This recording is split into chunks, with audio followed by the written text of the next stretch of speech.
এই গুরু কর্তৃক তার দৃষ্টি পড়ে না। আচ্ছা, দুই দেবতান্ত দেখিলে আজ্ঞা যে বর্তমানে ভাই সুন্দরী আছে সতে আমরা জীবনে তাকে দেখি না।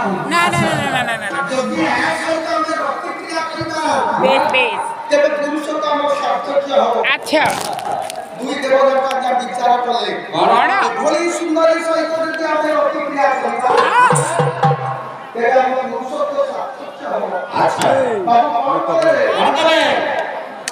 এক দেবরে এক মানে আচ্ছা জনে এক মানে রইবে আমি করে প্রীতি করলে। আচ্ছা এই বলে গুরু প্রতিকু হরণ করি প্রস্তাব করে। আচ্ছা আদি বাবা পচাসারি না